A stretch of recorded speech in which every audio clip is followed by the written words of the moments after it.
Ka dhe nga të mama që thonë, jo, mos u divorco, do qëndrosh me atë burr.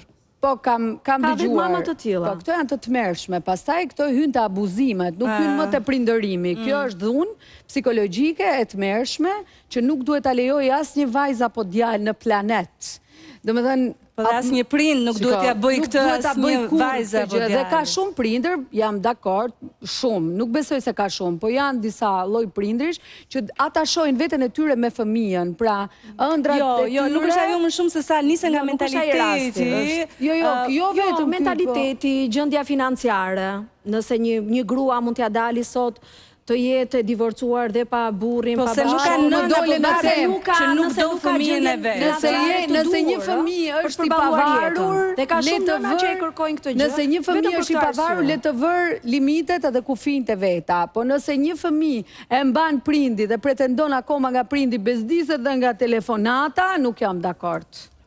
Nuk jam dakord. Ndoshta nga që nuk i ke patur të tepruara, ndaj nuk je dakord. Po kur fillojnë të jenë të tepruara, është bezi e madhe dhe mendoj faktikisht që prindit shqiptar e kanë fakt. Jo, duhet t'jesh i zoti vetes, t'ja tregosh prindit që je i pavarur, që ti ja del vetë në jetë dhe pastaj ata e ulin nivelin e... Prap të pyetja nuk është krim më i Gerta. Pyetje shumë mirë bëjnë që pyesin. Marrëdhënia prind fëmijë nuk ka të bëjë shumë me pavarësinë. Domethënë flasim për ato rastet kur Gerta tha që ndonjëherë edhe i shtrëngojnë mos divorcohen sepse s'kan ku shkojnë, sepse kështu, se ashtu.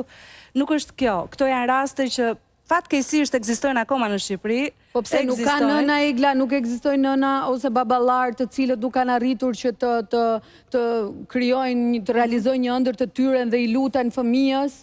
Me thënë, ti bëu doktoresë, unë su bëra dot se u martova, se ngela shtatzan, se a janë të vërteta këto? Këto mund të jenë të tepruara, por telefonatat dhe pyetjet... A me se doktoresh, mami mua më merë gjithë për doktoresh. Mami më merë në telefon dhe më pyet, se ka dhe nga këto mama, si mami, që më pyet vetëm për çunat. S'do t'ja di fare për mua, thot çunat.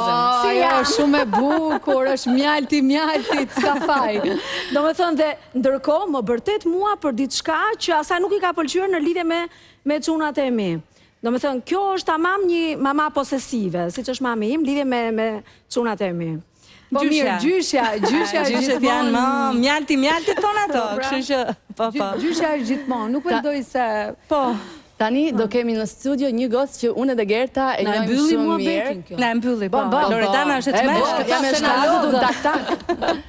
Tani do kemi një gocë në studio cila unë dhe Gerta njojmë shumë mirë. Ajo ka qenë pjesë e Big Brotherit edhe tani do moderoj gjysmë finalen edhe finalen e Yjet e Diasporës. Një projekt i Fondacionit Dritan Hoxha, i cili ka si objektiv zbulimin e talenteve të shqiptarëve në përbot. Ftojmë në studio për të na dhënë më shumë informacione rreth kësaj, Danja Koka.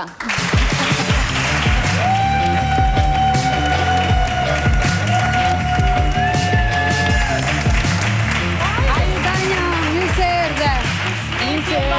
Si keni mirë? Si gjithmonë, si Barbie Girl. Shumë e bukur sot për ne. Edhe patjetër që për ju. Ja, pak edhe ngjyra. Kemi s'na dhe dorën, s'na përqafove, asnjë gjë. A mund ta bëjmë këtë studio? Ne mund të bëjmë çfarë të dua. Ne jemi të dashura më kështu dikeni. Po direkt. Hi beauty. Kinga ti ke bërë si brenda fil sot. Unë sot jam bërë crash Hi Lord.